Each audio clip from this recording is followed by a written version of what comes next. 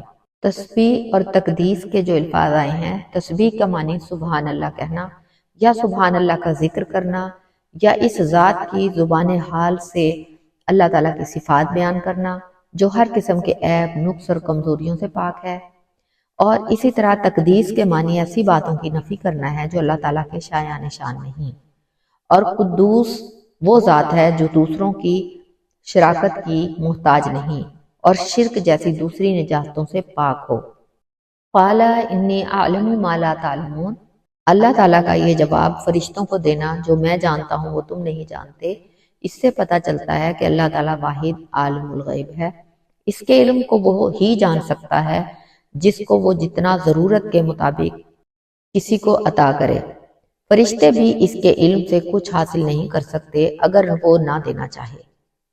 بعض لوگ نجومی، ستاروں کا علم یا دست شناسی کرنے والے یا جھوٹے نام نہاد لوگ جو علم غیب کا دعویٰ کرتے ہیں، سراسر جھوٹ ہے۔ وَعَلَّمَ آدَمَ الْأَسْمَاءَ كُلَّهَا ثُمَّ عَرَضَهُمْ عَلَى الْمَلَائِكَةِ فَقَالَ أَنبِئُونِي بِأَسْمَاءِ هَؤُلَاءِ إِن كُنتُمْ صَادِقِينَ۔ اس کے بعد اللہ تعالیٰ نے آدم علیہ السلام کو تمام چیزوں کے نام، صفات، ان کی خواص سکھا دیے۔ پھر ان اشیاء کو فرشتوں کے روبرو پیش کر کے ان سے کہا، اگر تم اپنی بات میں سچے ہو تو مجھے ان اشیاء کے نام بتا دو۔ انسان کو فرشتوں سے جو زائد چیز عطا کیا گیا وہ علم تھا، یعنی زمین کی چیزوں کے نام، ان کے خواص، ان خواص کا علم ہونے سے آگے نامعلوم باتوں تک پہنچنے کی تحقیق، اس کی قوت، اس کا ارادہ اور زمین میں نظام خلافت کے قیام کے لیے اس علم کی یہ قوت انتہائی ضروری تھی جو فرشتوں میں نہیں تھی۔ اسی لیے نبی صلی اللہ علیہ وآلہ وسلم کو اللہ تعالیٰ نے فرمایا، آپ کہیے قل رب زدنی علما، اے میرے رب میرے علم میں اضافہ فرما۔ اور نبی صلی اللہ علیہ وآلہ وسلم یہ دعا بھی مانگا کرتے تھے کثرت سے، اللہم انی اسألک علما نافعا ورزقا طیبا وعملا متقبلا۔ ہمیں پتہ چلا کہ ایک عالم کو ایک عابد پر فضیلت حاصل ہے، اور ہمیں علم حاصل کرنے کے لیے پوری کوشش کرنی چاہیے۔ سب فرشتوں نے کہا، قالوا سبحانک، اے اللہ تو پاک ہے، تیری ذات پاک ہے، لا علم لنا، ہمیں نہیں علم، الا ما علمتنا، سوائے اتنا جتنا آپ نے ہمیں سکھایا ہے۔ اس سے معلوم ہوا کہ فرشتوں کو صرف انہی باتوں کا علم دیا گیا جن پر وہ مامور کیے گئے۔ مثلاً بادلوں اور پانی کا فرشتہ پانی کے متعلق تو معلومات رکھتا ہے مگر دوسری تمام اشیاء کے افعال اور خواص سے بالکل بے خبر ہے۔ یہی حال دوسرے فرشتوں کا ہے، جبکہ انسان کو تمام اشیاء کا سرسری علم دیا گیا ہے، پھر وہ تحقیق اور جستجو کے ذریعے اس میں از خود اضافہ کر سکتا ہے۔ جیسے ہم اپنے ارد گرد دیکھتے ہیں کہ آج سائنس روز بروز ترقی کیے جا رہی ہے، یہ وہی علم ہے جو قیامت تک آہستہ آہستہ عروج پاتا رہے گا۔ انک انت العلیم الحکیم، فرشتوں نے جواب دیا، ہر چیز کو جاننے والا اور اس کی حکمت سمجھنے والا تو ہی ہے۔ آیت 33، قال یا آدم انبئہم باسمائہم، اس کے بعد اللہ تعالیٰ نے آدم علیہ السلام سے فرمایا، اے آدم ان فرشتوں کو ان چیزوں کے نام بتا دو۔ فلما انبأہم باسمائہم، تو جب آدم علیہ السلام نے فرشتوں کو ان چیزوں کے نام بتا دیے، قال الم اقل لکم انی اعلم غیب السماوات والارض، تو اللہ تعالیٰ نے فرشتوں سے کہا، کیا میں نے تمہیں یہ نہ کہا تھا کہ میں ہی آسمانوں اور زمین کی پوشیدہ باتیں جانتا ہوں، وَأَعْلَمُ مَا تُبْدُونَ وَمَا كُنْتُمْ تَكْتُمُونَ، اور ان باتوں کو بھی جانتا ہوں جو تم ظاہر کرتے ہو اور ان کو بھی جو تم چھپاتے ہو۔ یعنی جب فرشتوں کو آدم علیہ السلام کے علم کا اندازہ ہو گیا تو انہوں نے اپنی عاجزی اور کم علمی کا اعتراف کر لیا، تو اللہ تعالیٰ نے فرشتوں کو وہ بات بتا دی جو وہ نہیں جانتے تھے، اور وہ یہ تھی کہ انسان میں اگر فتنہ اور شر کا پہلو ہے تو اصلاح اور خیر کا پہلو بھی موجود ہے، اور اصلاح اور خیر کا پہلو غالب ہے، اسی لیے اسے خلیفہ بنایا جا رہا ہے، اور وہ اپنے علمی کمال کی وجہ سے اس کی اہلیت بھی رکھتا ہے۔ اس قصے سے ہمیں یہ بات پتہ چلی کہ علم عبادت سے افضل ہے، عبادت کا تعلق صرف مخلوق سے ہے، جبکہ علم کا تعلق خالق اور مخلوق دونوں سے، اور سب سے بڑا عالم اور علیم خود اللہ تعالیٰ ہے۔ بلا شبہ انسان فرشتوں جیسی اور جتنی عبادت تو نہیں کر سکتا، تاہم علم کی بنا پر فرشتوں سے افضل اور مستحق خلافت قرار پایا۔ وَإِذْ قُلْنَا لِلْمَلَائِكَةِ اسْجُدُوا لِآدَمَ فَسَجَدُوا إِلَّا إِبْلِيسَ، اور وہ وقت بھی یاد کرو جب ہم نے فرشتوں سے کہا کہ آدم کو سجدہ کرو، سوائے ابلیس کے سب فرشتوں نے اسے سجدہ کیا۔ ابا واستکبر وکان من الکافرین، ابلیس نے اللہ تعالیٰ کا حکم تسلیم نہ کیا اور تکبر میں آ گیا اور کافروں میں شامل ہو گیا۔ اللہ تعالیٰ نے یہاں سجدہ تعظیمی فرشتوں سے کہا۔ جب فرشتوں نے آدم کی فضیلت کو تسلیم کر لیا تو انہیں آدم کو سجدہ کرنے کا حکم دیا اللہ تعالیٰ نے۔ اس سجدے کے متعلق علماء کے دو اقوال ہیں، ایک یہ کہ سجدہ چونکہ اللہ کے حکم سے تھا لہٰذا یہ سجدہ آدم کو نہیں بلکہ اللہ ہی کو سجدہ کرنے کے مترادف تھا اور اللہ ہی کے حکم کی تعمیل تھی۔ دوسرا یہ کہ یہ سجدہ تعظیمی تھا جو ہماری شریعت سے پہلے جائز تھا، جیسے سیدنا یوسف علیہ السلام کے بھائیوں نے بھی سیدنا یوسف کو سجدہ کیا تھا۔ تاہم شریعت محمدی میں سجدہ تعظیمی کی کوئی گنجائش نہیں۔ نبی صلی اللہ علیہ وآلہ وسلم کی حدیث ہے کہ اگر سجدہ جائز ہوتا تو میں بیویوں کو اجازت دیتا کہ وہ اپنے شوہروں کو سجدہ کریں۔ اب تمام فرشتوں نے اللہ تعالیٰ کا حکم مانا اور سجدہ کیا، لیکن ابلیس نے نہیں۔ ابلیس ایک جن جو آگ سے اللہ تعالیٰ نے جس کو پیدا کیا، فرشتوں کو نور سے پیدا کیا اور انسان کو مٹی سے پیدا کیا۔ ابلیس کا مطلب حسد کرنے والا ہے۔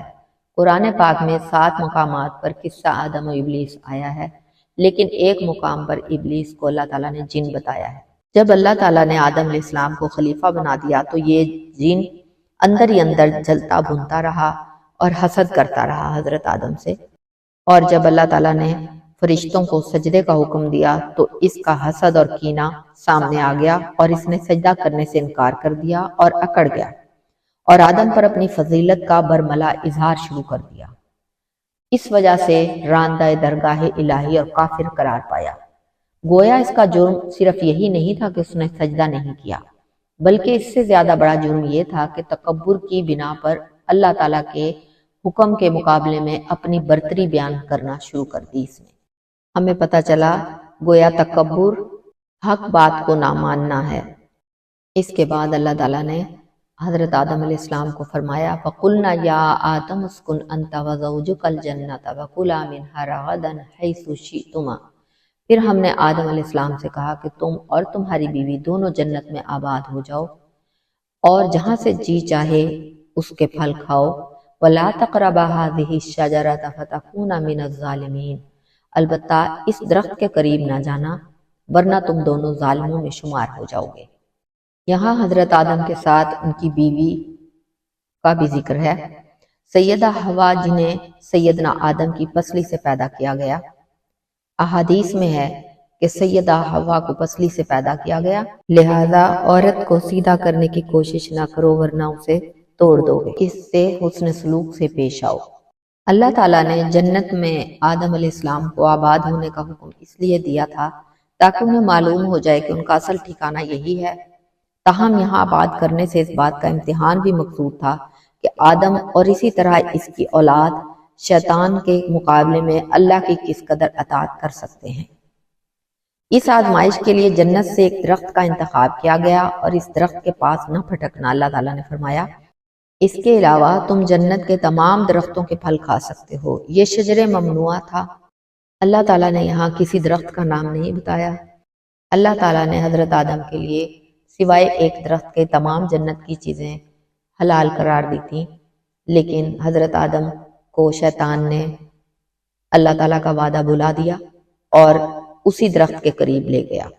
ہمیں پتہ چلا اسی طرح انسانوں کے لیے اللہ تعالیٰ نے بہت ساری زمین پر حلال چیزیں جائز قرار دے کر چند چیزیں جو حرام قرار دی ہیں ان سے ہمیں منع کیا ہے، اور شیطان کوشش کرتا ہے کہ جو چیزیں منع کی گئی ہیں ان حلال کو چھوڑ کر اس تھوڑے سے حرام کی طرف رغبت کی جائے۔ وَلَا تَقْرَبَا هَٰذِهِ الشَّجَرَةَ فَتَكُونَا مِنَ الظَّالِمِينَ، یعنی اللہ تعالیٰ نے فرمایا اگر تم اس کے قریب درخت کے قریب جاؤ گے تو ظالموں میں شمار ہو جائے گا تمہارا۔ ظلم کا معنی کسی چیز کو ناجائز طریقے سے اس کے اصل مقام سے ہٹا کر دوسری جگہ رکھنا ہے، اور یہ بہت وسیع معنوں میں استعمال ہوا ہے۔ یعنی ہر ناانصافی کی بات چاہے وہ حقوق اللہ سے تعلق رکھتی ہو یا حقوق العباد سے، ظلم ہے۔ دوسرے لفظوں میں ہر گناہ پر ظلم کا لفظ اللہ تعالیٰ نے اور گناہ گار پر ظالم کا لفظ کہا ہے۔ اس آیت میں ظلم سے مراد اللہ رب العزت کی نافرمانی بھی ہے اور اپنے نفس پر زیادتی بھی، جس کی وجہ سے جنت سے نکلنا پڑا۔ فَأَذَلَّهُمُ الشَّيْطَانُ عَنْهَا فَأَخْرَجَهُمَا مِمَّا كَانَ فِيهِ۔ آخر کار شیطان نے اسی درخت کی ترغیب دلا کر آدم و حوا دونوں کو ورغلا دیا، اور جس حالت میں وہ تھے انہیں وہاں سے نکلوا کر ہی دم لیا۔ قُلْنَا اهْبِطُوا بَعْضُكُمْ لِبَعْضٍ عَدُوٌّ۔ تب ہم نے کہا تم سب یہاں سے اتر جاؤ کیونکہ تم ایک دوسرے کے دشمن ہو۔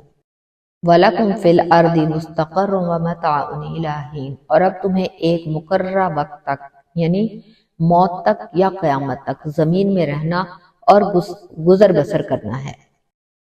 فَأَذَلَّهُمُ الشَّيْطَانُ عَنْهَا یعنی شیطان نے اس درخت کی ترغیب دے کر دونوں کو نکلوایا۔ شیطان کی حقیقت، شیطان دراصل ابلیس ہی تھا جو جنوں کی جنس سے تھا اور آگ سے اللہ تعالیٰ نے اسے پیدا کیا تھا۔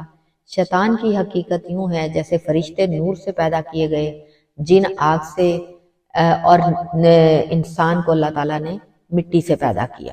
جن اور انسان دونوں بااختیار مخلوق ہیں، اللہ تعالیٰ نے انہیں صاحب اختیار بنایا، اسی بنا پر ابلیس نے سجدے سے انکار کر دیا۔ لیکن فرشتوں میں کوئی ایسا کر ہی نہیں سکتا کیونکہ فرشتوں کے پاس اللہ تعالیٰ نے اختیار نہیں دیا۔ جنوں یا انسانوں میں سے جو کوئی اس قوت اختیار اور ارادے کا غلط استعمال کر کے اللہ تعالیٰ کی نافرمانی اور سرکشی پر اتر آئے وہ شیطان ہے، چاہے شیطان جن بھی اور چاہے شیطان انسان ہو۔ اسی طرح جن شیطان اپنی شکلیں بدل کر انسان کے اندر داخل ہو کر وسوسہ ڈالتے ہیں اور دوسروں کو بھی گمراہ کر سکتے ہیں، جبکہ انسانی شیطان ان باتوں پر قادر نہیں۔ نبی صلی اللہ علیہ وآلہ وسلم نے فرمایا شیطان انسان کی رگوں میں خون کی طرح دوڑتا ہے، یعنی ہر انسان کے ساتھ ایک ہمزاد جن ہوتا ہے۔ اسی طرح انسان کی جیسے فطرت میں خیر اور شر دونوں باتیں موجود ہیں، اسی طرح جنات کے اندر بھی خیر اور شر دونوں موجود ہوتے ہیں۔ ان میں کچھ نیک اور کچھ شریر اور بد کردار جن ہوتے ہیں۔ ان جو بد کردار جن ہوتے ہیں ان کو شیطان کہتے ہیں۔ جنات کے ساتھ ساتھ قرآن پاک میں فرشتوں کی بھی بہت سی اقسام آئی ہیں۔ فرشتوں کی پہلی قسم مقربین فرشتے ہیں، جن میں سے کچھ فرشتے عرش کو اٹھائے ہوئے ہیں اور وہ 4 ہیں۔ قیامت کے دن جب اللہ تعالیٰ لوگوں کا حساب لینے کے لیے نزول فرمائیں گے تو اس وقت وہ فرشتے 8 ہوں گے۔ پھر کچھ فرشتے ایسے ہیں جو ہر وقت اللہ تعالیٰ کے عرش کے گرد گھیرا ڈالے رہتے ہیں۔ انہی مقربین میں سے کچھ فرشتے ایسے ہیں جو بہت سے فرشتوں کے سردار ہیں۔ مثلا فرشتوں کی ایک قسم رسولوں یا پیغمبروں کی ہے، ان کے سردار جبرائیل ہیں، جن کی بہت سی صفات قرآن میں مذکور ہیں، یعنی وہ بڑے زوراور اور امین ہیں۔ ان کا نام روح الامین، روح القدس بھی ہے۔ انبیاء علیہ السلام کے دلوں پر یہی جبرائیل اللہ کا کلام لے کر نازل ہوتے رہے ہیں۔ دوسرے سردار میکائیل ہیں جو بادلوں، بارشوں اور بجلی کے اوپر مامور ہیں۔ تیسرے سردار عزرائیل ہیں جن کا دوسرا نام عزازیل بھی ہے، اور قرآن میں انہیں ملک الموت بھی کہا گیا ہے۔ یہ بھی جان نکالنے والے فرشتوں کی پوری جمعیت کے سردار ہیں، کیونکہ کسی شخص کی جان نکالنے کے لیے ایک نہیں بلکہ کئی فرشتے آتے ہیں۔ ان میں سے ایک سردار اسرافیل ہیں جو قیامت کے دن سور پھونکیں گے، اور ان سب فرشتوں کو ملائے اعلیٰ بھی کہا جاتا ہے۔ کچھ فرشتے آسمان دنیا کے نیچے اور ہماری زمین کے قریب رہتے ہیں۔ ان میں وہ فرشتے بھی شامل ہیں جو ہر انسان کی حفاظت کے لیے اللہ نے مامور کیے، اور وہ بھی ہیں جو انسانوں کے اعمال نامے لکھتے ہیں، وہ بھی ہیں جو اللہ کے بندوں کی بر وقت مدد کو پہنچتے ہیں، وہ بھی ہیں جو اللہ کی راہ میں چلنے والوں مثلا جہاد یا طلب علم کی خاطر سفر کرنے کے راستے میں اپنے پر بچھاتے ہیں۔ ہم نے فرشتوں اور جنوں کے بارے میں پڑھا کیونکہ کچھ لوگ فرشتوں اور جنات کے وجود کا انکار کرتے ہیں۔ فَأَذَلَّهُمُ الشَّيْطَانُ عَنْهَا فَأَخْرَجَهُمَا مِمَّا كَانَا فِيهِ، یعنی شیطان نے حضرت آدم اور اماں حوا کو جنت سے نکلوا دیا۔ ان آیات سے ہمیں پتہ چلا کہ شیطان ابلیس جو آدم کا پہلے دن سے ہی رقیب اور دشمن بن گیا تھا، آدم علیہ السلام کو گمراہ کرنے، اللہ کی نافرمانی پر آمادہ کرنے کے لیے وسوسے ڈالتا رہا۔ آخر کار سیدنا آدم اس کے فریب میں آ گئے اور درخت کے پھل کو کھایا تو فوراً جنتی لباس چھن گیا اور جنت کے پتوں سے وہ اپنا بدن کو ڈھانپنے لگے اور فوراً انہیں اپنی غلطی کا احساس ہو گیا۔ یعنی ہمیں پتہ چلا شیطان کے روز اول سے انسان کا دشمن ہونے کی وجہ حضرت آدم سے اور آدم کی اولاد سے اس کی دشمنی اور حسد ہے۔ انسان اگر شیطان کو فی الواقع دشمن سمجھے گا تو تب ہی انسان کی نجات واقع ہو سکتی ہے، اور بغض اور دشمنی دنیا میں تو ہو سکتی ہے، جنت میں نہیں۔ اس لیے اللہ تعالیٰ نے سب کو جنت سے نکالا اور دنیا میں چلے جانے کا حکم دیا۔ اور اللہ تعالیٰ نے فَتَلَقَّىٰ آدَمُ مِن رَّبِّهِ كَلِمَاتٍ فَتَابَ عَلَيْهِ، پھر آدم علیہ السلام نے اپنے رب سے چند کلمات سیکھ کر توبہ کی تو اللہ تعالیٰ نے ان کی توبہ قبول کر لی۔ وہ کلمات کیا تھے؟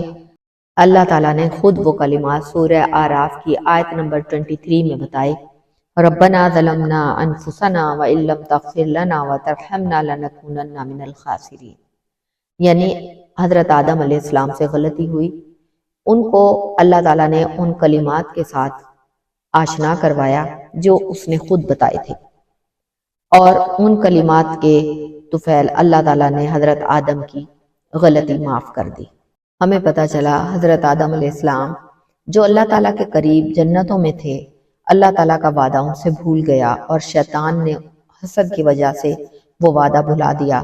تو ہم انسان جو دنیا میں ہیں اللہ تعالیٰ کا وعدہ اگر بھول جائیں، اگر ہم سے غلطی ہو جائے تو ہمیں اللہ تعالیٰ کی رحمت سے نا امید نہیں ہونا۔ جیسے اللہ تعالیٰ نے حضرت آدم کی غلطی معاف کی، اسی طرح اللہ تعالیٰ سے ہم ندامت اور افسوس اور آئندہ نہ کرنے کا عہد کرتے ہوئے جب اللہ تعالیٰ سے معافی مانگیں گے تو انشاءاللہ اللہ تعالیٰ ہمیں بھی معاف کر دیں گے۔ ہمارے ہاں بہت ساری باتیں ایسی مشہور ہیں کہ جب سیدنا آدم علیہ السلام جنت سے نکال کر دنیا میں بھیجے گئے تو وہ ہر وقت روتے اور استغفار کرتے رہتے تھے۔ ایک مرتبہ انہوں نے آسمان کی طرف دیکھا اور عرض کیا، باری تعالیٰ سیدنا محمد صلی اللہ علیہ وآلہ وسلم کے وسیلے سے میں مغفرت چاہتا ہوں۔ وہی نازل ہوئی کہ تم محمد صلی اللہ علیہ وسلم کے بارے میں کیسے جانتے ہو؟ عرض کیا، جب آپ نے مجھے پیدا کیا تھا تو میں نے عرش پر لکھا ہوا دیکھا تھا لا الہ الا اللہ محمد الرسول اللہ، تو میں سمجھ گیا کہ محمد صلی اللہ علیہ وآلہ وسلم سب سے اونچی کوئی ہستی ہے جس کا نام آپ نے اپنے نام کے ساتھ لکھ رکھا ہے۔ وہی نازل ہوئی کہ وہ خاتم النبیین ہیں، تمہاری اولاد میں سے ہیں، وہ نہ ہوتے تو تم بھی پیدا نہ کیے جاتے، اور انہی کی وجہ سے تمہاری غلطی معاف کی گئی ہے۔ جبکہ قرآن ہمیں کوئی ایسی بات نہیں بتاتا، سیدھا اللہ تعالیٰ نے ایک دعا سکھائی حضرت آدم کو اور ان کی غلطی کو اللہ تعالیٰ نے معاف کر دیا۔ قُلْنَا اهْبِطُوا مِنْهَا جَمِيعًا، ہم نے کہا تم سب کے سب یہاں سے نکل جاؤ۔ فَإِمَّا يَأْتِيَنَّكُم مِّنِّي هُدًى، جو میری طرف سے تمہارے پاس ہدایت آئے، فَمَن تَبِعَ هُدَايَ، تو جس نے میری ہدایت کی پیروی کی، فَلَا خَوْفٌ عَلَيْهِمْ، تو ایسے لوگوں کو نہ کچھ خوف ہوگا، وَلَا هُمْ يَحْزَنُونَ، اور نہ ہی وہ غمگین ہوں گے۔ اللہ تعالیٰ نے حضرت آدم کی توبہ قبول کی، گناہ معاف کیا، مگر جنت سے نکالے جانے کا حکم بحال رہنے دیا، کیونکہ اللہ تعالیٰ نے حضرت آدم کو بنایا ہی دنیا کے لیے تھا۔ یہ ایک امتحان تھا جو اللہ تعالیٰ نے جنت میں رہنے کے لیے ان کو بھیجا تھا۔ اللہ تعالیٰ نے آدم کو جنت کے رہنے کے لیے نہیں بلکہ زمین میں خلافت کے لیے پیدا کیا تھا۔ اس آیت سے ہمیں یہ بھی معلوم ہوا کہ نیکی اور بدی کے نتائج لازمی نہیں جو بہرحال انسان کو بھگتنا پڑے۔ یہ ایک گمراہ کن نظریہ ہے۔ نیکی کی جزا اور بدی کی سزا دینا اللہ تعالیٰ کے اختیار میں ہے۔ بھلائی پر انعام بھلائی کا نتیجہ نہیں بلکہ اللہ کا فضل ہوتا ہے، وہ چاہے تو دے دے، چاہے تو نہ دے، اور چاہے تو کئی گنا زیادہ دے دے۔ اسی طرح وہ چاہے تو کسی کا گناہ معاف کر دے اور چاہے تو سزا دے۔ وہ حکیم بھی ہے اور عادل بھی۔ اللہ تعالیٰ کا سیدنا آدم کی توبہ قبول کرنے سے عیسائیوں کے اس غلط عقیدے کی بھی نفی ہو جاتی ہے کہ آدم کے اس گناہ کے داغ کو بنی نوع انسان کے دامن سے دھونے کے لیے اللہ تعالیٰ کو اپنا اکلوتا بیٹا یعنی نعوذ باللہ عیسیٰ علیہ السلام کو بھیج کر کفارہ ادا کرنے کے لیے سولی پر چڑھانا پڑا، جو سراسر غلط ہے۔ الذین کفروا وکذبوا بآیاتنا، اور جن لوگوں نے ہماری آیات کو ماننے سے انکار کیا اور انہیں جھٹلایا، اولئک اصحاب النار، وہی اہل دوزخ ہیں، ہم فیہا خالدون، وہ اس میں ہمیشہ رہیں گے۔ اللہم اجرنا من النار۔ یہاں اللہ تعالیٰ نے جنت میں دوبارہ داخلے کا وضاحت فرما دی کہ بنی نوع انسان کے لیے اللہ تعالیٰ نے بتا دیا کہ میری طرف سے ہدایت آتی رہے گی، انبیاء کی شکل میں، کتابوں کی شکل میں۔ جو لوگ ان کے مطابق عمل کریں گے انہیں نہ کچھ خوف ہوگا اور نہ غمگین ہوں گے وہ، اور وہ اس جنت کے وارث ہوں گے جہاں سے آدم علیہ السلام کو نکالا گیا تھا۔ البتہ جو لوگ ہماری آیات کا، وحی کا، اللہ کے نبیوں کا انکار کریں گے اور شیطان سے دوستی رکھیں گے، وہ شیطان جس نے حضرت آدم کو جنت سے نکلوایا، وہ ہمیشہ کے لیے اس کو دشمن سمجھنا ہے، اس سے دوستی رکھیں گے تو وہ ہمیشہ کے لیے جہنم میں ڈالے جائیں گے۔ الحمدللہ ہمارا تیسرا رکوع پورا ہوا۔ سبحانک اللہم و بحمدک، نشہد ان لا الہ الا انت، نستغفرک و نتوب الیک۔ السلام علیکم ورحمۃ اللہ وبرکاتہ۔